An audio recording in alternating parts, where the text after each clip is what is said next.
Ram Ram ji sir. और क्यों, उम्मीद क्यों बढ़िया होगा, बढ़िया चलती होगी तैयारी। तो आपको पता ही है थाने क्या चलन लग रही है, क्वेश्चन सीरीज चलन लग रही है। इस एग्जाम ने लेके RMSSB ग्रुप डी या राजस्थान चतुर्थ श्रेणी भर्ती एग्जाम डेट 18-19-20, ठीक है। और पद कितना 52,000 और लगभग एक सीट पर 40 बच्चों को कंपटीशन है। तो साइंस कितना नंबर की, लगभग 5 या 6 नंबर की साइंस है। तो स्किप तो कौन कर सका, मैं था पहला भी क्यों भाई, एक नंबर को पॉइंट, एक नंबर की वैल्यू है 5 या 6 नंबर की वैल्यू बिल्कुल पूछिए जो पॉइंट 25 हो सिलेक्शन 12 हुआ है, ठीक है। और बी बाद में RRB ग्रुप डी की भी आ गया, तो बी में अपना कितना नंबर की साइंस लगा, 30 नंबर की है। तो क्वेश्चन आंसर ए भी देखो, क्योंकि एक चीज मिलनी है, कोई नई चीज बोल मिलनी। साइंस आई है, काल का टॉपिक पर बात करी, आई साइंस है, सेम टू सेम है, कुछ नई चीज तो है कौन है, ठीक है।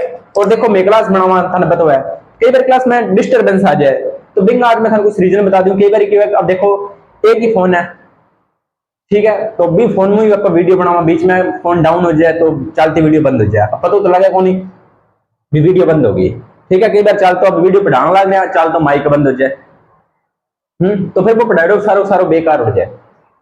पर फिर भी हर वास्ते स्ट्रगल करना। बच्चा की डिमांड है कि सिर्फ मानवरों करो, मानवरों का मैं कुछ क्वेश्चन आंसर करवा दिया। आज आप कुछ बात करांगा धातु अधातु की, और मुख्य टप्पा में धातु ने जटा क्वेश्चन बनना चाहिए वे क्वेश्चन मैं करवा दूंगा। हल्का फुल्का क्वेश्चन है, क्लास में 2-3 बार देखोगा, लगभग चीज याद हो जाएगी। और केमिस्ट्री है जिसकी रट्टाफिकेशन चीज है, समझने वाली, इसमें कुछ बात बोलनी है, जिसकी चीज याद करनी है भाई याद करनी ही पड़ेगी, कोई इलाज को नहीं, ठीक है। तो करना शुरू, तो मैंने जाना ही थे सारा इंट्रोडक्शन करवाने की जरूरत ही को नहीं, चलो कोई बात नहीं, करना शुरू।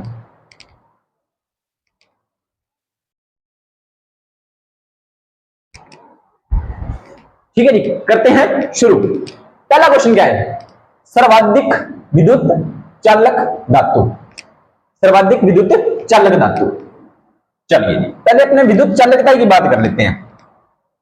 विद्युत चालकता, विद्युत चालकता कि विद्युत चालक का मतलब जिसमें कि विद्युत करंट पास हो, जो विद्युत का चालन करे। तो मुख्यतः विद्युत चालक होती है जो हमारी धातु ही होती है। कौन होती है जी, धातु हमारी विद्युत का चालन करती है। और अधातु होती है वो विद्युत का चालन नहीं करती, विद्युत कुचालक होती है, विद्युत कुचालक। और ये विद्युत की जो चालक होती है वो ऊष्मा की भी चालक होती है, ऊष्मा की चालक धातु। फॉर एग्जांपल जैसे तांबा हो गया, आपका एल्यूमिनियम हो गया, आपका आयरन लोहा हो गया, ठीक है। और जब आप बोलोगे सर पित्तल हो गया, तो वो पित्तल मिश्र धातु है, कांसा मिश्र धातु है, ठीक है, स्टील मिश्र धातु कह सकते हो आप। तो ये मिश्र धातुएं हैं जो धातुओं से मिलकर बनी होती है, इसके बारे में आप अलग से चर्चा करेंगे, ठीक है।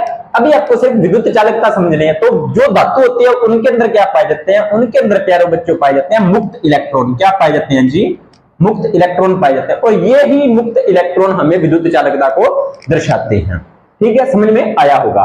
क्वेश्चन क्या है कि सर्वाधिक विद्युत चालक धातु, यानी कि जो सबसे अच्छी विद्युत, अब देखो इसको वो क्वेश्चन को कुछ बना सकता है, यहाँ पे सर्वाधिक लिख दिया, वो क्वेश्चन को लिख देगा सबसे अच्छी विद्युत की चालक कौन सी है, या सबसे अच्छे से विद्युत का चालन कौन करती है, ठीक है। तो आपको ध्यान में रखना है सर्वाधिक विद्युत चालक धातु।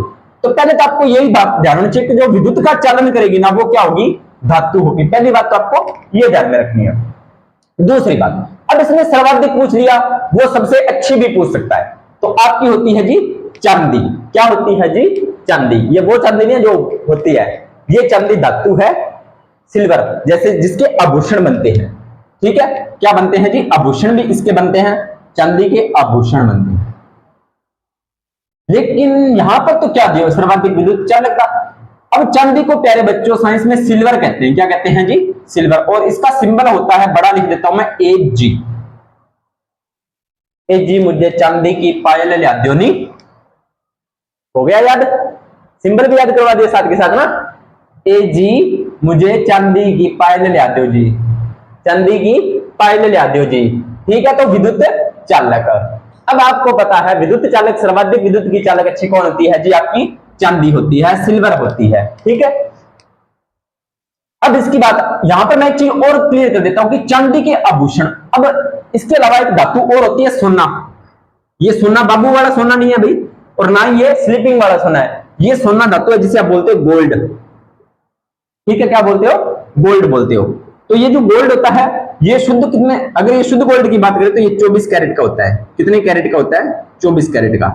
तो आपके माइंड में अब ये भी धातु है और ये आपका चांदी भी धातु है, ये भी धातु है और चांदी भी धातु। तो आपके मन में सवाल आया होगा कि सर चांदी और सोने के आभूषण क्यों बनाए जाते हैं? लोहे के बना लो, है ना। अब जैसे आपको पता है चांदी के आभूषण बनाए जाते हैं, लोहे के बना लो भाई, स्टील के बना लो, एल्यूमिनियम के बना ले, कॉपर का बना दो, पित्तल के बना लो, चांदी के क्यों बना रहे हो? इसका रीजन ये होता है क्योंकि चांदी के आभूषण या सोने के आभूषण इस वजह से बनाए जाते हैं, समझना इस बात को कि चांदी और जो सोना होता है, अपने अभी एक बार चांदी की ही बात करते हैं, ये सर्वाधिक आघातवर्धन होती है। क्या होती है? आघातवर्धन। ठीक है, सर्वाधिक तन्यता होती है,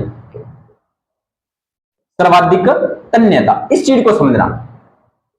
सर्वाधिक तन्यता होने के कारण इसे चांदी के आभूषण बनाए जाते हैं। दूसरी बात ये सर्वाधिक चमकदार भी होती है, अच्छी चमकदार होती है। ये मुख्यतः इसके दो रीजन होते हैं। अब देखो कि तन्यता क्या होती है। अगर आप चांदी को तोड़ना शुरू करते हो, जैसे आप एल्यूमिनियम की तार ले लीजिए, अपने घरों में देखते हैं ना एल्यूमिनियम की तार, उसको इस तरह से अपने तोड़ते रहते हैं। लोहे की तार होती है, तोड़ते रहते हैं, तो वो टूट जाती है। ठीक है, टूट जाती है। लेकिन चांदी को अगर आप ऐसे करते रहोगे वो नहीं टूटेगी, वो आपको ना ऐसे फैलती हुई नजर आ जाएगी। अगर आप उसको प्रहार करोगे चांदी की धातु पर तो वो फैलेगी ना कि टूटेगी, बीच में से टूटेगी नहीं, वो फैल जाएगी। तो इससे अलग अलग आप आकार दे सकते हो, टूटेगी नहीं, वो फैल जाएगी। ठीक है, तो इसमें सर्वाधिक तन्यता होती है, यानी कि उसका तन्यता बना सकते हो, उसको कितना भी लंबा फैल सकते हो, वो टूटेगी नहीं। इस वजह से इसे आकार देना आसान होता है, ऊपर से ये चमकदार होती है, इसलिए आभूषण होते हैं वो चांदी के बनाए जाते हैं। तो सर फिर चलो चांदी के आभूषण तो बना लिए, फिर अपने जो विद्युत चालक जो घरों में तारे लगाते हैं, घरों में अपने जो तारे लगाते हैं करंट फ्लो के लिए, लाइट फिटिंग की हुई है, तो क्या आपने वो चांदी की तारे लगाई हैं? आपने तो यही कहा है कि सर्वाधिक धातु होती है, सर्वाधिक विद्युत की चालक कौन होती है? चांदी होती है। तो फिर सर हम घरों में चांदी की तारें क्यों नहीं लगाते? तो पहली बात तो बेटा जी ये इसलिए नहीं लगाते क्योंकि चांदी एक तो महंगी होती है, अपने अफोर्ड नहीं कर पाते, पहली बात। तो दूसरी बात क्या होती है कि ये महंगी होने की वजह से इसे मेन मुख्य रीजन यही है। और दूसरी महंगी क्यों है? क्योंकि यह हमारे मतलब वायुमंडल में कम पाई जाती है, कम मात्रा में। किसकी अपेक्षा? एल्यूमिनियम की अपेक्षा। अपने जो घरों में तारे लगाते हैं वो एल्यूमिनियम की, कॉपर की, ज्यादातर एल्यूमिनियम और कॉपर की ज्यादा तारे लगाते हैं। तो ये अपने ब्रह्मांड में जो वायुमंडल में अच्छे मात्रा में पाए जाते हैं, ये भी विद्युत के चालक होते हैं, इसमें कोई किंतु परंतु नहीं है, ये भी विद्युत के चालक होते हैं। तो अपने इसको लगा देते हैं, इसको स्किप कर देते हैं क्योंकि ये महंगी होती है। सपोज करो अगर हमारे वायुमंडल में या हमारे आसपास गांव में, शहर में चांदी के जो विद्युत चालक वाली जो तारे लगी हुई होती है, 11,000 वोल्टेज, 12,000 वोल्टेज, ये तारे चांदी की लगी हुई थी, तो भाई लोग वेट करते लाइट जाने का, है ना, उखाड़ के ले जाते चांदी की चांदी। ठीक है, क्योंकि महंगी होती है इसलिए नहीं लगा पाते। ठीक है, इसके बाद में अपने देखते हैं आगे। पहला क्वेश्चन क्लियर? इसके साथ साथ मैंने आपको 4-5 बातें और बता दी। चलिए जी आगे बात करते हैं। साथ के साथ मैं इसको मिटाता चलूंगा तो वहां पर जगह बना लेते हैं ना। स्टील को कठोरता प्रदान करने के लिए उसमें क्या मिलाया जाता है? पहली बात स्टील को समझते हो? स्टील पर कभी जंग लगता है क्या? नहीं लगता, जंग नहीं लगता। क्यों नहीं लगता? क्योंकि यह मिश्र धातु होती है और उसके अंदर कार्बन मिलाया होता है। क्या मिलाया होता है प्यारे बच्चों? कार्बन मिलाया होता है। समझ आई बात? यहां पर मुझे एक क्वेश्चन और याद आ गया है, वो मैं आपको बताता हूं।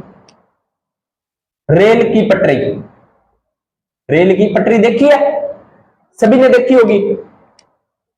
रेल की पटरी पर कभी बच्चों जंग नहीं लगता, जंग नहीं लगता, पहली बात तो ये। दूसरी ये रेल की पटरी इतनी कठोर होती है, सोच के देखो कि भाई ये मैक्सिमम इतनी मोटी होती है वो पटरी। ठीक है, इतनी मोटी होती है, जो उसको अपने क्या बोल सकते हैं, पटरी बोल सकते हैं। पटरी की जो बड़ी जो क्या बोलते हो आप इसे, मुझे उसका नाम नहीं याद आ रहा फिलहाल। तो ये जो इतनी मोटी होती है, लेकिन ट्रेन होती है, जो ट्रेन कितनी बड़ी है, तो इससे हिसाब से वो पिचक जानी चाहिए थी ना, नहीं पिचकती, क्योंकि उसमें जो लोहा होता है, जो लोहे की बनी होती है, लोहा प्लस उसमें 4% प्यारे बच्चों कार्बन मिक्स होता है। कितने परसेंट? 4% कार्बन मिलाया जाता है। याद रख लेना, कितने परसेंट कार्बन मिलाया जाता है? 4% कार्बन मिलाया जाता है। इस वजह से लोहे की जो रेल की पटरी होती है उस पर भी जंग नहीं लगता।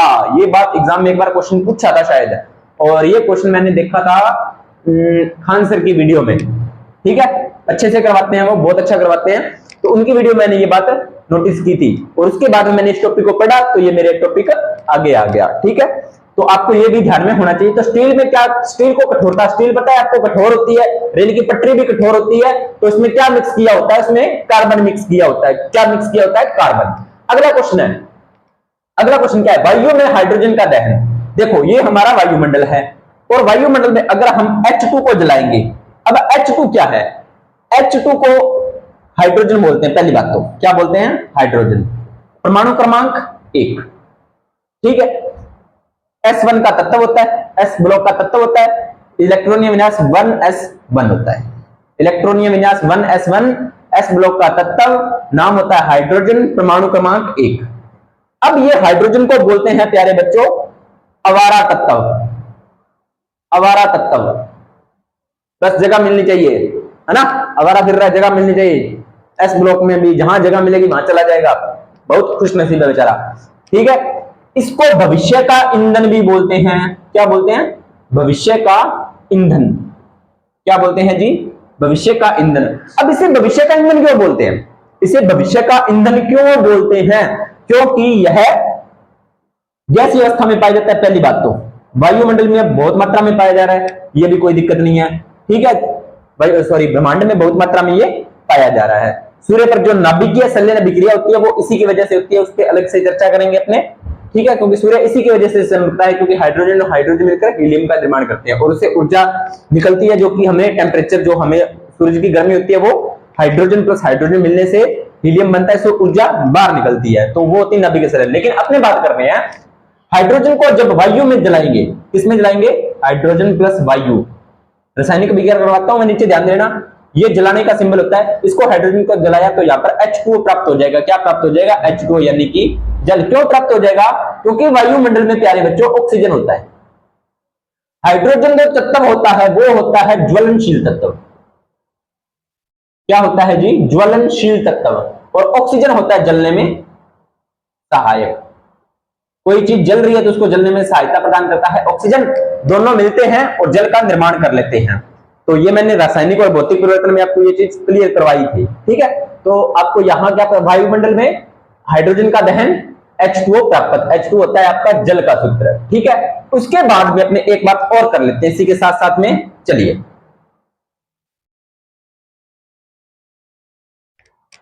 ये रिवीजन चल रहा है। अब कई बच्चे बोलेंगे सर थोड़ा धीरे बोलो, तो धीरे तो मैं बोल दूंगा, कोई दिक्कत नहीं है, पर सारी चीजें रिवीजन है अपनी। ठीक है, क्योंकि ये टॉपिक अपना हो चुका है यूट्यूब पे। चलिए अगला क्वेश्चन देखिए, कृत्रिम वर्षा, आर्टिफिशियल रेन्स। कृत्रिम वर्षा यानी कि जैसे फिल्मों में आप देखते हो अचानक बरसात आ जाती है ना, तुम्हें बारिश बड़ा याद करती है। ठीक है,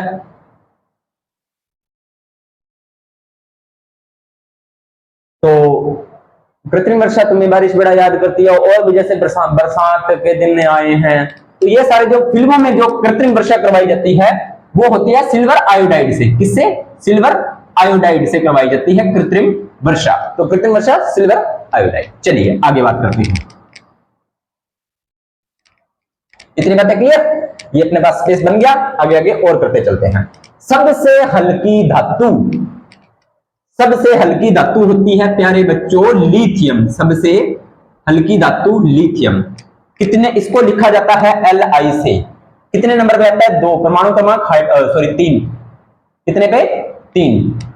हाइड्रोजन, हीलियम, लिथियम। तो ये लिथियम क्या है? सबसे हल्की धातु। तो ये इसका इलेक्ट्रॉनिक विन्यास होता है 1s2 2s1। ठीक है, ये भी फिर S ब्लॉक का तत्व हो गया। कौन से ब्लॉक का तत्व? S ब्लॉक का तत्व। अब आपको पता है 3 इलेक्ट्रॉन है, लेकिन धातुएं आपको पता है जब अपने अवस्था सारणी पढ़ेंगे तब उसमें पता चलेगा। इस तरह से चलने पर भार बढ़ता है या द्रव्यमान बढ़ता है। तो सबसे हल्की धातु जो होती है वो लिथियम होती है। अब इसी हल्की धातु होने के वजह से लिथियम सबसे हल्का होना, लिथियम के सबसे हल्का होने की वजह से दिल की धड़कन कई बार अनकंट्रोल हो जाती है। दिल में एक कृत्रिम अंग लगाया जाता है जिसे बोलते हैं पेस मेकर। पेस मेकर हृदय में लगाया जाता है दिल की धड़कन को कंट्रोल करने के लिए, पेस मेकर। तो इसमें यह भी किसका बना होता है, इसकी जो बैटरी होती है वो भी लिथियम की होती है। क्यों होती है, क्योंकि लिथियम सबसे हल्का होता है तो अपने को उसका भार का आभास नहीं होता। साथ साथ मोबाइल की बैटरी, मोबाइल की बैटरी, हमारा जो मोबाइल फोन है उसकी जो बैटरी होती है वो भी प्यारे बच्चों लिथियम की बनी होती है। सपोज करो ये लिथियम की ना होती, आयरन की होती, तो आयरन तो कितना भारा होता है ना, मोबाइल अपने कितना भारा फील होता है, तो उसके भारीपन को कम करने के लिए लिथियम की बैटरी बनाई जाती है क्योंकि वो हल्की होती है। ठीक है, ये बात भी आपको ध्यान में होनी चाहिए। चलिए आगे बात कर लेते हैं, लिथियम की इतनी बात क्लियर। चलिए अब इसके बारे में आगे बात करते हैं। सबसे भारी धातु ऑस्मियम, सबसे भारी धातु ऑस्मियम, ऑस्मियम, इसका जो सिंबल होता है वो होता है OS। OS नहीं है, जैसे आता है ना आजकल कुरकुरे वाला पैकेट, यहाँ पर इस तरह से लिखता है OS, ये OS नहीं है, OS है। ठीक है, इसकी जो ऑक्सीकरण संख्या होती है वो +8 होती है, ऑक्सीकरण संख्या +8। सबसे सर्वाधिक ऑक्सीकरण संख्या इसी की होती है। ठीक है, वैसे आगे आगे इसके बारे में और अलग अलग, कोई MN की भी बताता है, ठीक है, कोई क्रोमियम की भी बता देता है। तो हमने ऑक्सीजन का ऑस्मियम पढ़ा है तो इसी के हिसाब से ऑक्सीजन भी मैक्सिमम +8 ऑक्सीकरण अंक दिखा देता है या ऑक्सीकरण अवस्था दिखा देता है। यह डी ब्लॉक का तत्व है। कौन से ब्लॉक का तत्व है प्यारे बच्चों, यह डी ब्लॉक का तत्व है। वैसे क्षार धातु के बारे में पूछे, क्षार धातु, सर्वाधिक क्षार धातु आपकी सीजियम होती है। सर्वाधिक क्षार धातु आपकी क्या होती है, सीजियम होती है। सर्वाधिक क्षार धातु आपकी सीजियम होती है जी। ठीक है जी, चलिए अब इसके बारे में अपने आगे बात करते हैं। ठीक है, ये क्वेश्चन आपका क्लियर हुआ। चलिए अगला क्वेश्चन देखते हैं क्या है। सबसे भारी प्राकृतिक तत्व, यानी कि अब ये धातु अधातु की बात नहीं कर रहा, अब ये सिर्फ सबसे भारी प्राकृतिक तत्व की बात कर रहा है। तो वो कौन सा होता है आपका, यूरेनियम। कौन सा होता है प्यारे बच्चों, यूरेनियम। सबसे भारी प्राकृतिक तत्व, सबसे भारी प्राकृतिक तत्व कौन सा है, यूरेनियम होता है। ठीक है दोस्तों, चलिए आगे बात करते हैं। अभी 4 ही क्वेश्चन हुए हैं, काफी अपने पास 20-25 क्वेश्चन है, पर कोई नहीं, आराम से करेंगे, कोई चिंता वाली बात नहीं है। सेशन अच्छा लगे तो लाइक करना, शेयर करना, दोस्तों के साथ सब्सक्राइब करवाना। ठीक है, कमेंट करना, कोई चीज नहीं समझ में आए तो भी आप बताना मुझे। ठीक है, आगे इसके बारे में और अपने सुधार भी कर लेंगे अगर आपको कोई चीज कमियां नजर आ रही हो तो। चलिए स्क्रीनशॉट ले लीजिए इसका, ताकि आपको बाद में दिक्कत ना आए। ठीक है, इसके बारे में आप देखते हैं अपना आगे क्या है। सबसे मुलायम धातु, आय हाय हाय क्या बात है ना। चलिए देखते हैं सबसे मुलायम धातु के बारे में। सबसे मुलायम धातु होती है Na। Na सबसे मुलायम की जगह सबसे कहीं कहीं सॉफ्ट भी लिखा हुआ हो सकता है, कोमल भी लिखा हुआ हो सकता है, वो आप ध्यान दे लेना। ठीक है, तो Na इसको बोलते हैं सोडियम। क्या बोलते हैं प्यारे बच्चों, सोडियम। तो पहले अपने सोडियम की बात कर लेते हैं। सोडियम क्या है, सोडियम, सोडियम को लिखा जाता है Na से। सर इसका तो S से लिखा जाना चाहिए था, तो इसका जो अन्य, इसको नाइट्रियम भी बोलते हैं। क्या बोलते हैं प्यारे बच्चों, नाइट्रियम भी बोलते हैं इसे, नाइट्रियम, इसलिए इसे Na लिखा जाता है। ठीक है, सोडियम, वैसे इसे आप सोडियम ही पढ़ोगे। नाइट्रियम हाई क्लास में पूछ लेता है कई बार आपको, भाई नाइट्रियम क्या है, तो आपको लगभग सोडियम पढ़ना है। ये इतना सॉफ्ट धातु है, देखो अपने धातु की बात कर रहे हैं, ये इतना सॉफ्ट धातु है कि इसे आप आसानी से चाकू से काट सकते हो। ठीक है, इस तरह से मान लीजिए ये धातु है, ये धातु का कोई पीस है, अगर आप इसे काटोगे ना चाकू से आराम से, तो ये चाकू से 2 पीस में बढ़ जाएगा। पहली बात तो इसकी है, इतनी कोमल धातु है कि इसे आप चाकू से काट सकते हो। अगली बात इसकी क्या है, अगली बात यह है कि यह अत्यधिक क्रियाशील होता है। अत्यधिक क्रियाशील किसके साथ, वायु के साथ। वायु में क्या होती है, वायु में होती है सर नमी। नमी मतलब H2O।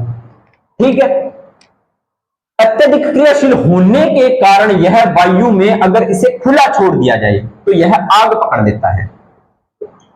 वायु में खुला छोड़ने पर यह आग पकड़ देगा। कैसे, Na+ H2O के साथ अभिक्रिया करवाएंगे तो ये NaO या कुछ अन्य यौगिक बना लेगा प्लस H2 गैस को बाहर निकाल देगा। तो आपको ये यौगिक नहीं ध्यान रखना है, यहाँ पे कुछ भी आप अभिक्रिया होगी तो आपको ये ध्यान रखना है कि कौन सी गैस बाहर निकलेगी, हाइड्रोजन गैस। हाइड्रोजन गैस बाहर निकलेगी एनर्जी के साथ, तो यहाँ पर आग उत्पन्न होगी या विस्फोट होगा। ठीक है, ये बात भी आपको, ये इसकी मात्रा पर डिपेंड करता है, इसकी सोडियम की मात्रा पर डिपेंड करता है कि आप कितनी मात्रा ले रहे हो। अगर कम मात्रा है तो हल्की सी आग उत्पन्न हो जाएगी, धुआं निकल जाएगा।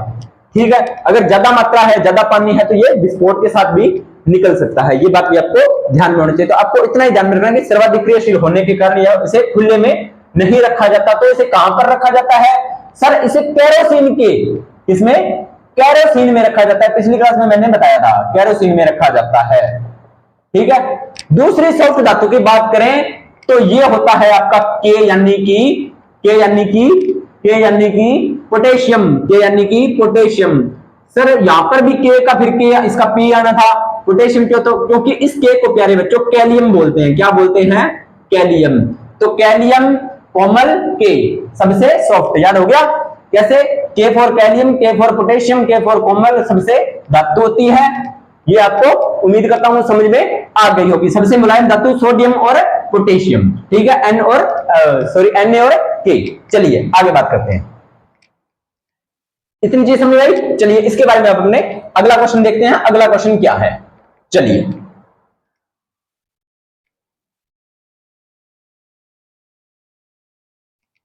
अब सोडियम की एक बात और देख लेते हैं अपने साथ के साथ।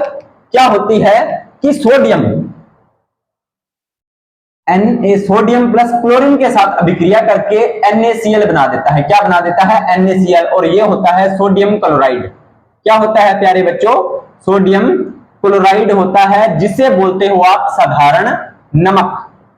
साधारण नमक बोलते हो। ठीक है, और यह हमारे शरीर की, यानी कि ये जो सोडियम और क्लोराइड होते हैं ये हमारे शरीर की उपापचयी क्रियाओं को बढ़ाते हैं। उपापचयी क्रियाओं को बढ़ाते हैं या उनमें करवाने में मदद करते हैं। ये बात भी आपको थोड़ी सी ध्यान में होनी चाहिए। ठीक है दोस्तों, चलिए आगे बात करते हैं।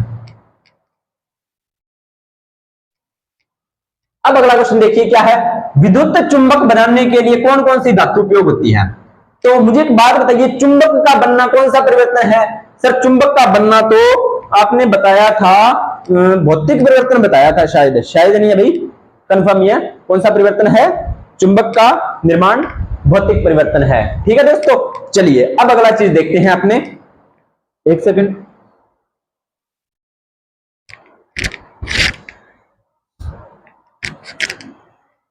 सॉरी भाई, गर्मी बहुत पड़ रही है। अब आप लोग सर आप बार बार कहां चले जाते हो, पसीना आ जाता है बोलते बोलते। चलिए, विद्युत चुंबक बनाने के लिए कौन सी धातु उपयोग होती है? तो एक आयरन, Fe, पहली तो Fe आयरन। दूसरी इसे फेरम भी बोलते हैं या फेरस भी बोलते हैं। कितने नंबर पे? 26 नंबर पे। इसे बोलते हैं निकल 28 नंबर पे, और इसे बोलते हैं कॉपर 29 नंबर पे। करवाया था ना स्किन टाई वाली, क्यों मान ले फिर को निकला कॉपर जिंक। ठीक है, तो निकला कॉपर। ये साथ के साथ 28 29 हो गए याद। तो विद्युत चुंबक बनाने के लिए इनका उपयोग किया जाता है, आयरन धातु का, निकल धातु का और कॉपर धातु का। ठीक है दोस्तों, उम्मीद करता हूं ये बात भी आपको समझ में आएगी। चलो आयरन की एक और बात कर लेते हैं। आयरन की तो आयरन आयरन Fe हीमोग्लोबिन के निर्माण में हेल्प करता है। हीमोग्लोबिन बनाता है, आरबीसी बनाता है, और आरबीसी से रक्त बनता है। उम्मीद करता हूं समझ में आई होगी। तो रक्त के निर्माण में भी आपका आयरन तत्व जरूरी है, ये मैंने आपको करवा दिया था, और साथ ही साथ दिमाग में आ गई तो आपको मैंने बता भी दिया। ठीक है, चलिए अगला क्वेश्चन।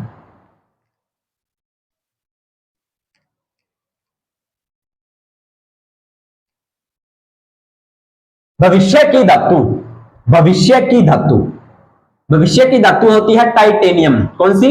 टाइटेनियम। याद रखना है टाइटेनियम भविष्य की धातु, टाइटेनियम। कौन से ब्लॉक कितने नंबर पे आता है सर? आपने बताया था तो skin tie Ti 22 number, skin tie Ti। D block का तत्व है। तो डी ब्लॉक के तत्व को क्या कहा जाता है? संक्रमण तत्व कहा जाता है भाई। संक्रमण तत्व या संक्रमण धातु, संक्रमण तत्व या संक्रमण धातु, ये बात भी आपको ध्यान में होनी चाहिए। चलिए आगे दूध में सर्वाधिक कौन सा तत्व पाया जाता है? देखो दूध की बात कर लेते हैं थोड़ी सी, वैसे तो मैंने इस तरह बात कर ली थी एक दिन, लेकिन अभी दिमाग में आ गई तो आपको दोबारा फिर रिवीजन करवा देते हैं। ठीक है, दूध की बात कर लेते हैं, दूध फॉर मिल्क, है ना। तो दूध में सर्वाधिक मात्रा में इसने क्या पूछा है? सर्वाधिक मात्रा में तत्व पूछा है। तो प्यारे बच्चों तत्व होता है इसका कैल्शियम, Ca, कैल्शियम। कभी आप में हड्डियों की कोई प्रॉब्लम होती है तो डॉक्टर आपको कैल्शियम की टैबलेट देता है और बोलता है कि दूध के साथ लेनी है। किसके साथ? दूध के साथ। तो क्योंकि दूध में सर्वाधिक मात्रा में जो तत्व होता है वो कैल्शियम होता है। कैल्शियम कितने नंबर पे आता है? 20 नंबर पे आता है सर। ठीक है, ये बात भी आपको समझ में आ गई होगी। अब दूध की दो चार बातें और बता दूं। दूध में प्रोटीन कौन सा होता है? कौन सा प्रोटीन होता है? कैसीन प्रोटीन होता है। कौन सा प्रोटीन होता है दूध में? Casein protein. कौन सा प्रोटीन? Casein protein. दूध में शर्करा कौन सी होती है भाई? कौन सी शर्करा होती है? लैक्टोज शर्करा। कौन सी शर्करा? लैक्टोज शर्करा। दूध का शुद्धता मापने का यंत्र, शुद्धता मापने का यंत्र लैक्टोमीटर। कौन सा? लैक्टोमीटर। दूध से दही बनता है तो वो जीवाणु कौन सा होता है भाई? कौन सा जीवाणु होता है भाई? कौन सा जीवाणु होता है? लैक्टोबैसिलस। कौन सा? लैक्टोबैसिलस।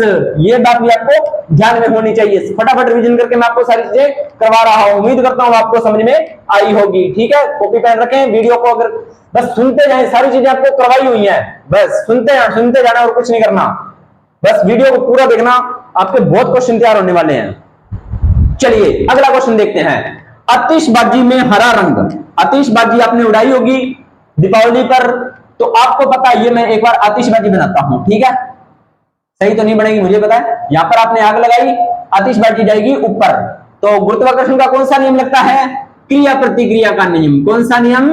क्रिया प्रतिक्रिया का नियम। क्रिया प्रतिक्रिया का नियम लगता है। गति के जो नियम करवाए थे ना मैंने, किसने दिए थे गति के नियम? न्यूटन भाई साहब ने दिए थे। किसने दिए थे? न्यूटन ने दिए थे, और नरेंद्र सर आपको समझा रहे हैं। ठीक है, क्रिया प्रतिक्रिया का नियम। रॉकेट जो उड़ते हैं, रॉकेट, बड़े बड़े रॉकेट, वो इसी नियम पर आधारित होते हैं। जैसे आतिशबाजी उड़ती है ना, वैसे ही मोटे मोटे जो बड़े बड़े रॉकेट होते हैं वो इसी नियम पर आधारित होते हैं। चलिए, आतिशबाजी में जो हरा रंग होता है वो बेरियम की वजह से होता है। किसकी वजह से होता है? बेरियम की वजह से हरा रंग होता है, और गहरा लाल रंग होता है वो स्ट्रोंशियम की वजह से। याद रखना है, हरा रंग बेरियम, गहरा लाल रंग स्ट्रोंशियम। ठीक है जी, चलिए आगे बात करते हैं। इसके बाद में अगला तत्व, प्राचीन काल में जो औजार बनाए जाते थे आदि मानवों द्वारा, वो कौन से धातु के द्वारा बनाए जाते थे? तो तांबा धातु। कौन सी धातु? तांबा धातु। तांबा यानी कि कॉपर। ठीक है, ये बात भी आपको समझ आ गई। कॉपर को 29 नंबर पे आता है, समझा दिया मैंने ये सारी बातें। तो आपको यहां पर एक बात ये भी ध्यान रखनी है कि सर्वप्रथम मानव ने किस धातु का प्रयोग किया था? तो सर्वप्रथम मानव ने तांबा धातु का भी प्रयोग किया था। ये आपने हिस्ट्री में पढ़ा होगा। ठीक है, तो प्राचीन काल में औजार धातु जो आदि मानव थे जिन्होंने प्राचीन काल में बनाई थी, तो उन्होंने तांबे धातु का उपयोग किया था। ठीक है, अब जो देखो, तांबे का एक और उपयोग होता है, क्या होता है? कॉपर, तांबा। गर्म जल के टैंक बनाने में इसका उपयोग किया जाता है। जो गर्म जल के, यानी कि कॉपर की बात और कर ही लेते हैं साथ के साथ, कि गर्म जल के टैंक, गर्म जल के टैंक बनाने में इसका उपयोग किया जाता है। क्यों किया जाता है? क्योंकि एक तो ये विद्युत का क्या है? विद्युत का क्या है? विद्युत का है जी प्यारे बच्चों, विद्युत का है, ये चालक है। ये मैंने पीछे बता के गया हूं ना। दूसरी बात, तांबा जल के साथ अभिक्रिया नहीं करता। जल के साथ यानी कि कॉपर प्लस H2O कोई रिएक्शन नहीं होगी। इस वजह से कॉपर के जो होते हैं गर्म जल के टैंक बनाए जाते हैं। चलिए आगे बात करते हैं।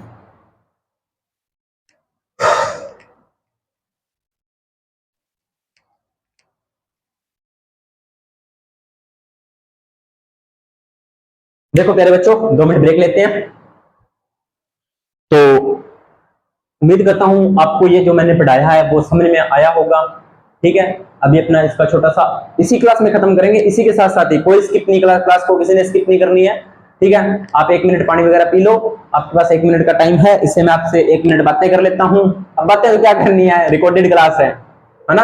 अब मुझे क्या पता चलेगा कौन क्लास देख रहा है कौन नहीं देख रहा, लेकिन जो भी है फिर भी आपके साथ बातें 2-4 बातें हैं जो कर ही लेता हूं।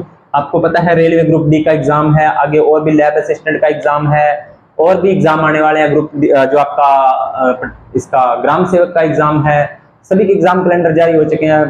ठीक है, और आज मैंने एक चीज देखी थी कि आप है ना, मतलब जिस वैकेंसी की तैयारी कर रहे हो, कोई भी अगर आप वैकेंसी की तैयारी कर रहे हो, तो सबसे पहले मैं आपको गाइडेंस दे रहा हूं, क्योंकि आज मेरे पास एक ऐसे स्टूडेंट का मैंने देखा था कि अभी उसका एग्जाम है, ये 4th ग्रेड का, और उसको समझ में नहीं आ रहा कि सर मैं क्या करूं। मैंने उससे पूछा भी आपका कौन कौन सा सिलेबस कवर है, तो उसने बोला कि सर मेरी साइंस कवर है, मेरी रीजनिंग कवर है और मेरा जीके कवर है, लेकिन मेरा ये सब्जेक्ट कवर नहीं है। अब नहीं कवर है तो उसका भाई मेरे पास तो कोई इलाज है नहीं, लेकिन आपको अब भी अगर आप समझ जाते हो तो कवर कर सकते हो, ठीक है। तो अभी भी आप उसको कवर कर सकते हो, मोटे मोटे 2-4 टॉपिक कर लो, ताकि थोड़ा बहुत आपको पेपर में कॉन्फिडेंस, सिलेक्शन का तो मैं नहीं कह सकता कि आपका होगा या नहीं होगा, ठीक है, लेकिन आप मोटा मोटा पेपर में कॉन्फिडेंटली जा पाओगे कि हाँ मैंने कुछ पढ़ लिया है, ठीक है। बाकी आपको ज्यादा जानकारी अपने रवि सर हैं वो दे ही देंगे अपनी क्लास में, ठीक है। मैं उनसे बात कर लूंगा, वो आपको बता देंगे, जो भी कुछ और बातें आपको गाइडलाइंस देनी होगी पेपर से संबंधित वो आपको दे देंगे, क्योंकि अभी उनका 2nd ग्रेड का एग्जाम हुआ है तो वो अच्छे से आपको करवा सकते हैं, क्योंकि मैं तो 2nd ग्रेड का एग्जाम दिया नहीं, उन्होंने मेरी एक दिन आपको क्वालिफिकेशन बताई दी थी। चलो बात रवि सर की बात आई गई है तो अपनी थोड़ी सी उनकी बात कर ही लेते हैं। रवि सर ने, आपको पता है इनकी जो क्वालिफिकेशन है वो मेरे से भी आई है, मेरे से भी आई है। कैसे आई है? पहली बात, इन्होंने, हम शुरू से लेकर लगभग 12वीं तक साथ पढ़े हुए हैं, मतलब 10वीं तक तो साथ, उसके बाद में क्लासेस चेंज हो जाती है, आपको पता है सब्जेक्ट चेंज हो जाते हैं। फिर इन्होंने बीए किया और मैंने बीएससी कर ली, कॉलेज सेम, क्लासेस सेम। फिर इन्होंने बीएड कर ली और मैंने एमएससी कर ली। अब मैंने एमएससी करने के बाद में कुछ नहीं किया, बस आपको पता है सर ने बताया था कि नेट क्वालिफाइड हो गया था, और उसके बाद में मैंने स्टडी में कंपटीशन में चला गया मैं, और एग्जाम वगैरह भी मैंने निकाल लिए हैं, वो आपको सर ने बता ही दिए थे। और सर ने डबल, शायद उनकी डबल एमए चल रही है अब, हाँ जी डबल एमए चल रही है उनकी, ठीक है। तो सीधी सी बात है, एक्सपीरियंस तो मेरे से ज्यादा है टीचिंग का, ठीक है, ऑफलाइन का भी है ऑनलाइन का भी है, और आपको बाकी पढ़ा रहे होंगे आपको मेरे से अच्छा, तो आप क्लासेस देख के जा नहीं पाते हो। चलिए अपने टॉपिक पे आते हैं, हो गई आपकी 1 मिनट। चलिए अगला क्वेश्चन क्या है? थर्मामीटर देखा होगा, थर्मामीटर किस लिए होता है? तापमापी, नॉर्मल तापमापी होता है भैया, अपने ज्यादातर इसका उपयोग करते हैं बुखार को नापने में, तो इसे डॉक्टरी थर्मामीटर भी बोल देते हैं। तो इसकी खोज किसने की थी? इसकी खोज की थी प्यारे बच्चों, किसने की थी? फ़ारेनहाइट ने, फ़ारेनहाइट ने। अब इसमें जो ताप मापा जाता है, ताप का मापन कौन किसमें किया जाता है? ताप का मापन भी फ़ारेनहाइट में किया जाता है। किसमें किया जाता है? फ़ारेनहाइट में किया जाता है, फ़ारेनहाइट यानी कि एफ।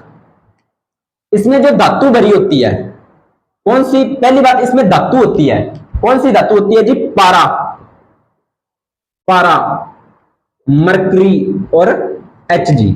अब पारा से मुझे एक याद आया, शायद हिंदी में तो कम बोलते होंगे लेकिन बागड़ी कल्चर में बोलते हैं, कई बार किसको गुस्सा आता है तो ये बोलते हैं तेरे तो पारा चुकी जेड़ो ही रेवा, ये बोलते हैं ना।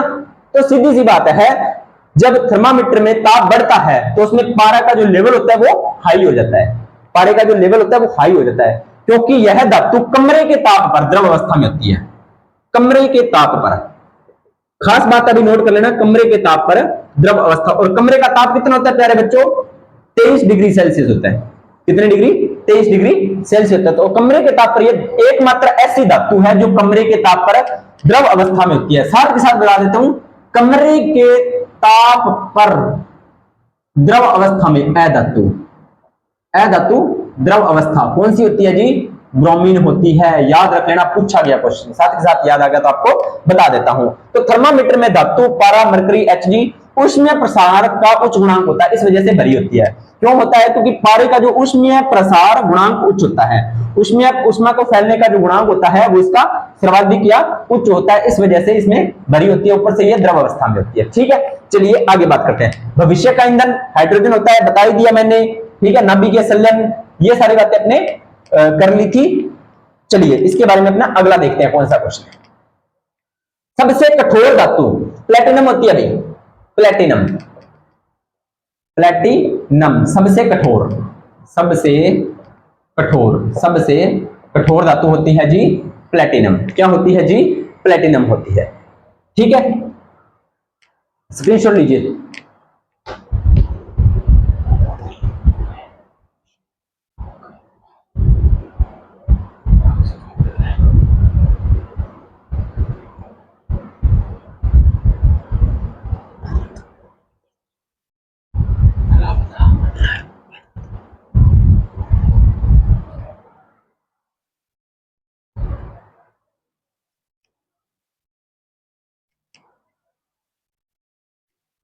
चलिए जी आगे देखिए, भविष्य का ईंधन हाइड्रोजन हो गया, सबसे कठोर धातु प्लेटिनम होती है। ठीक है, अब अगला क्वेश्चन देखिए, गैलियम व सीजियम, सीजियम की बात की थी ना, गैलियम व सीजियम धातु का गलनांक इतना कम होता है कि इन्हें हाथ पर रखने पर ये पिघल जाती है।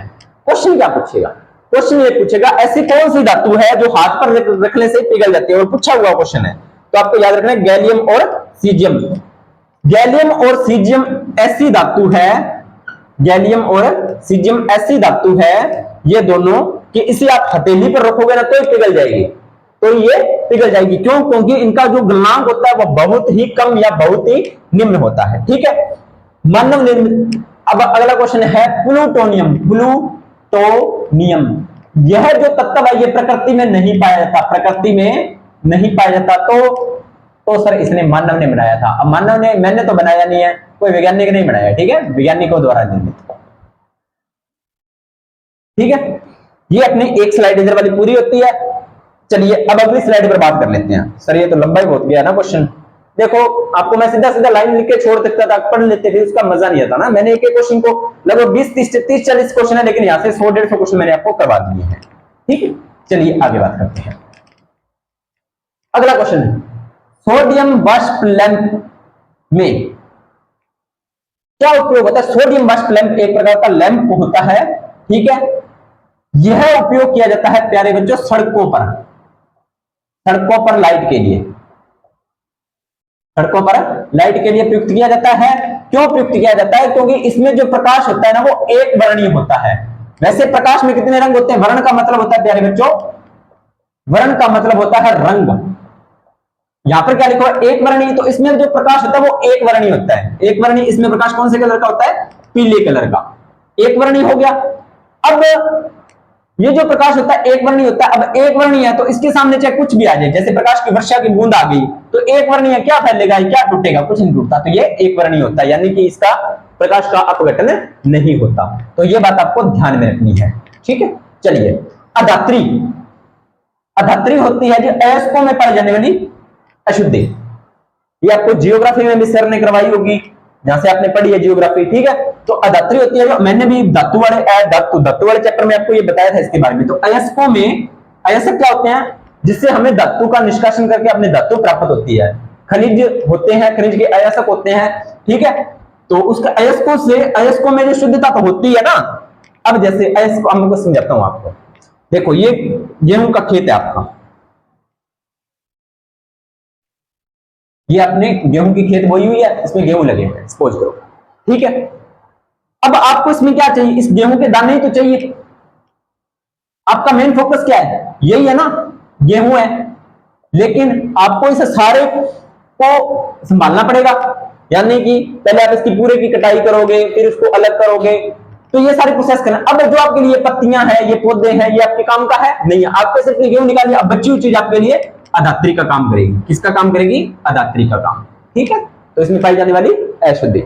अगला है लोहे की शुद्धता, यानी कि सबसे जो लोहे, अब लोहे में क्या होता है? लोहे के भी अयस्क होते हैं। तो जो पृथ्वी लोहा अयस्क होता है वो लोहे का सबसे शुद्धतम रूप माना जाता है। ठीक है, कौन सा लोहा? पृथ्वी लोहा। शुद्ध सोना 24 कैरेट का होता है, बता दिया मैंने। धातु के जो ऑक्साइड होते हैं वो कौन सी प्रवृत्ति के होते हैं? वो होते हैं प्यारे बच्चों क्षारीय प्रवृत्ति के। याद रखना है, धातु के ऑक्साइड कौन सी प्रवृत्ति के होते हैं? क्षारीय प्रवृत्ति के होते हैं। सर्वाधिक क्रियाशील धातु कौन सी होती है? सीजियम होती है। द्रवित सोडियम का उपयोग नाभिकीय भट्टी में शीतलक के रूप में किया जाता है, यानी कि सोडियम धातु है, इसको द्रवित करके इसका उपयोग नाभिकीय भट्टी, यानी कि जहां पर नाभिकीय संलयन, नाभिकीय विखंडन अभिक्रियाएं करवाई जाती है ना, बड़े बड़े परमाणु, जो जहां पर परमाणु लैब्स होती है वहां पर ये होती है, तो उसके रूप में शीतलक के रूप में इसका उपयोग किया जाता है। चलिए, सोडियम को जल डालने पर यह H2 गैस मुक्त करती है, इसके बारे में मैंने आपको बता दिया। एल्यूमिनियम धातु, एल्यूमिनियम की बात कर लेते हैं। विद्युत का सुचालक है, 13 नंबर पे आता है। तो यह अपने ही धातु के ऑक्साइड के साथ, यानी कि जब यह इसे नमी में छोड़ा जाएगा तो यह ऑक्साइड बनाएगा, धातु के ऑक्साइड।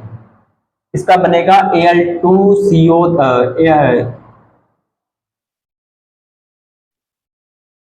चलो इसका मुझे थोड़ा याद नहीं है, बाद में देखेंगे। इसके जो ऑक्साइड होते हैं, सॉरी इसके लिए माफी चाहेंगे, इसकी जो परत होती है, अब देखो एल्यूमिनियम धातु की अपने ही ऑक्साइड की परत है, यानी कि मान लीजिए एल्यूमिनियम धातु, इसके ऊपर ये ऑक्साइड की परत बन गई।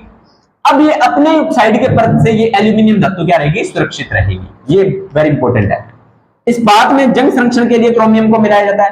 यानी कि अब देखो आपको पता है कि धातु नमी में छोड़ने पर जंग लगता है, जैसे लोहे पर जंग लगता है, ठीक है, चांदी पर भी जंग लगता है क्योंकि चांदी काली पड़ जाती है, एल्यूमिनियम पे लगता है। जो धातु होते हैं वो कलर, सीधी सी बात है, अगर उसे नमी में छोड़ोगे तो वो अभिक्रियाएं करेंगी। अब इस्पात यानी कि इसके जंग संरक्षण के लिए, जंग संरक्षण यानी कि जंग से बचाने के लिए आप उसको जंग संरक्षण में क्रोमियम धातु को मिला दो तो जंग नहीं लगेगा। ठीक है, आपने देखा होगा अब जैसे खेती का सीजन जैसे अभी नरमा बिजाई का सीजन, जो नरमा इकट्ठा करने का सीजन आ गया, जैसे कणक बोएंगे खेतों में, जो औजार है वो चलते रहेंगे, हल हो गए, कल्टीवेटर हो गए, मशीन हो गई, जितने भी होते हैं वो सारे चलते रहेंगे। जैसे वो काम खत्म हुआ तो क्या करते हैं, उनको या तो ऑयल लगा के या पेंट करके रख देते हैं ताकि वो खराब न हो, तो वो जंग संक्षारण का काम करते हैं। ठीक है, चलिए आगे बात करते हैं। शल्य क्रिया, शल्य क्रिया क्या होती है भाई, नाम सुना है? शल्य क्रिया होता है जब डॉक्टर आपका इलाज करते हैं, जिसे आप ऑपरेशन बोल सकते हो। क्या बोल सकते हो? ऑपरेशन। अब जैसे ऑपरेशन दूरबीन से भी होता है आजकल, तो शल्य क्रिया में क्या होता है, नाइफ से, ब्लेड से, कैंची से, इन चीजों से आपके ऑर्गन्स या बॉडी पार्ट्स को काट कर उनका सही ठीक तरीके से किया जाता है। ठीक है, जो नॉर्मल समय में नहीं यूज कर सकता यहाँ पे, तो ऑपरेशन को ही शल्य क्रिया बोलते हैं। उसके बाद में जो उन पर पट्टियां की जाती हैं, तो वो पट्टियों में कौन सा रासायनिक पदार्थ होता है, ये जो पट्टियां जो बनी होती है कैल्शियम सल्फेट की बनी होती है, इसकी CaSO4, कैल्शियम सल्फेट, इसकी कैल्शियम सल्फेट। ये बात अभी आपको ध्यान में रखनी है। ठीक है जी। शरीर में गोली लगने पर सीसा धातु के कारण जहर फैलता है। ठीक है, शरीर में, जैसे मान लीजिए, ऐसा काम करना तो नहीं है, कई बार हो जाता है, आपने देखते हैं फिल्मों में गोली वगैरह लग जाती है बंदूक से फायर करने के बाद में, तो उसमें क्या होता है, सीसा धातु होती है।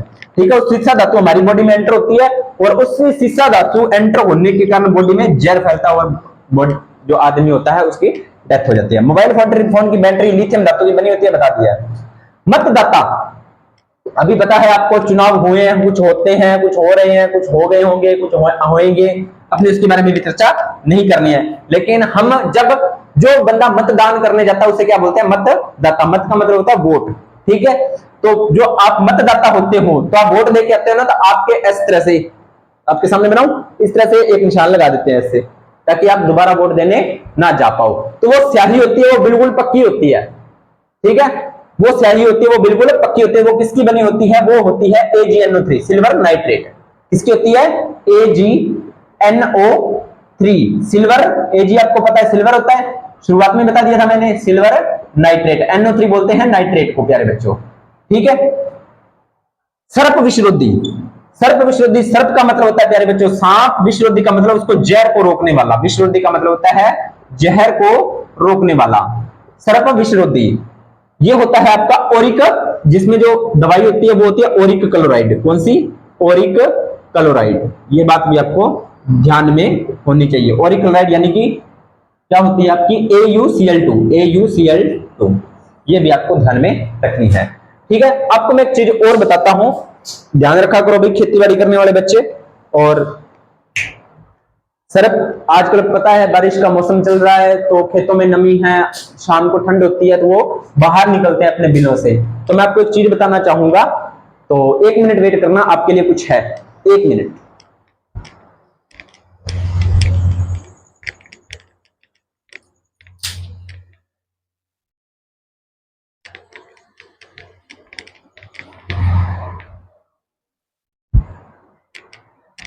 चलिए आपको एक चीज बताता हूं जो हमें BSc में करवाई गई थी। एक प्राथमिक उपचार है, अब मुझे याद आ गया तो मैंने आपको सोचा भी साझा कर दूं आपके साथ। ये जो इसको बोलते हैं सिरिंज बोलते हैं ना, देखी होगी, ये जो आपने सिरिंज देखी होगी सभी ने। अब ये तो है मात्र 2 ml की, लेकिन आपने इसकी सिरिंज के अलग अलग प्रकार आते हैं, कितने ml के, 2 ml की आती है, 5 ml की आती है, 10 ml की आती है, 20 ml की आती है और 50 ml की आती है। आप लगभग या तो 10 ml की सिरिंज ले लीजिएगा। देखो मैं ऐसे नहीं कर रहा कि आपको ऐसा हो, लेकिन एक मुझे लगा भी आपके साथ साझा करनी चाहिए चीज, इसलिए मैंने आपको बता रहा हूं। तो इसको आप क्या करना, ऐसे 10 ml की सिरिंज रखना और उसको क्या करना, यहां से, ध्यान से देखना, यहां से ऊपर से इसको काट लेना। क्लियर, तो ऊपर से ये पूरा जो आगे ये होल है जो छोटा है, बाद में ये होल बड़ा हो जाएगा। ठीक है, अब जैसे मान लीजिए अब आपको पता है इसका प्रेशर बहुत ज्यादा होता है, बहुत ज्यादा इसका प्रेशर बनेगा, ठीक है, नोटिस करना इस चीज को, बहुत ज्यादा प्रेशर होता है इसका। तो जैसे मान लीजिए अब इस डस्टर, मान लीजिए आपको कोई भी ऑर्गन है, यहां पर मान लीजिए आपको सर अपने बाइट कर लिया, तो सीधी सी बात है यहां पर निशान बनेगा, ब्लड निकलेगा।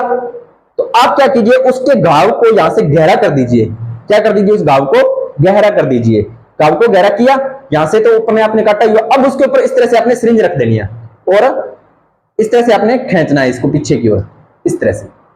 अब जो यहां का जो ब्लड है, अब आपको पता है जहर फैल रहा है तो आसपास से फैलेगा, तो आप इसको जहर को निकालते जाइए, क्योंकि आपने फिल्मों में देखा है ना, फिल्मों में, नाटकों में मुंह से चूस कर वो जहर निकालते हैं, तो ऐसा काम आपको तो करना ही नहीं है। ये आप करिए, ये एक छोटा सा प्राथमिक उपचार है, और उसके बाद में आप डॉक्टर के पास उसे लेके जाइए, किसके पास, डॉक्टर के पास ले जाइए, डॉक्टर के ट्रीटमेंट से आप उसका इलाज करवाइए, ठीक है प्यारे बच्चों। अब आगे बात करते हैं बेरिलियम और मैग्नीशियम, ज्वाला को रंग प्रदान नहीं करते, क्यों नहीं करते, क्योंकि उनकी आयनन ऊर्जा होती है प्यारे बच्चों उच्च। कास्टिक सोडा का सूत्र होता है NaOH, ठीक है। उम्मीद करता हूं आपको मेरी क्लास अच्छी लग गई होगी, और लगभग मैंने इसमें आपको लिखे तो मैंने 30 या 40 क्वेश्चन थे, और लगभग मैंने आपको 100+ क्वेश्चन करवा दिए हैं, और 2-3 महत्वपूर्ण आपको जानकारियां भी दे दी हैं। तो इस क्लास को ज्यादा से ज्यादा शेयर करना है, लाइक करना है, कमेंट करना है, रिस्पॉन्स करना है इस क्लास को, आपकी रिस्पॉन्सिबिलिटी बनती है। मैंने आपके सामने 1-1.5 घंटा मेहनत की है, ठीक है, तो आप भी उसका रिस्पॉन्स दीजिए, ठीक है प्यारे बच्चों। उम्मीद करते हैं आपको क्लास अच्छी लगी होगी, तो ज्यादा से ज्यादा इस क्लास को शेयर करना है, और सिलेक्शन लेके आना है। 4th ग्रेड भर्ती में आप इस तैयारी कर रहे हो, तो इसमें सिलेक्शन लेके आना, और हमें कमेंट सेक्शन में बताना है कि सर हमारा सिलेक्शन हुआ है।